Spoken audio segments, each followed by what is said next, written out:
অনেকেই মালয়েশিয়া ভ্রমণ করতে আসেন। সো তাদের জন্য আমার একটা ছোট টিপস রয়েছে, নট টিপস, সরি, এটা আবার জানিয়ে রাখছি আপনাদের। সেটা হচ্ছে, মালয়েশিয়াতে আপনি যখন ভ্রমণ করবেন উইথ ট্যুরিস্ট ভিসা, আপনি যদি যেই ডেটে আপনি ট্যুরিস্ট ভিসা করেছেন, সরি, এন্ট্রি নিয়েছেন মালয়েশিয়াতে, এবং আপনি যেই ডেটে ব্যাক করবেন তাদেরকে বলেছেন আপনার ফ্লাইটের টিকিট যেদিন, আপনি কিন্তু সেদিনই আপনার ব্যাক করতে হবে। এমন নয় যে আমার তো ভিসা, আমার স্টে পারমিট আছে 30 দিন, কোনো সমস্যা নাই, আমি আরো কিছুদিন থাকি, আমার বিমানের টিকিটটাকে আমি চেঞ্জ করে আমি আরো কিছুদিন থাকি। এরকম কিন্তু সম্ভব নয়।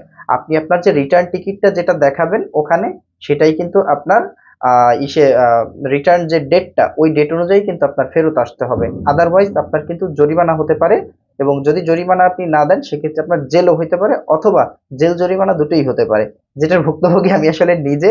তো এই জন্য হচ্ছে আমার মনে হয় আপনাদেরকে জানানো উচিত। আর আপনি যদি মালয়েশিয়াতে ট্যুরিস্ট ভিসায় ঘুরতে চান, then contact with us, Shanghai international.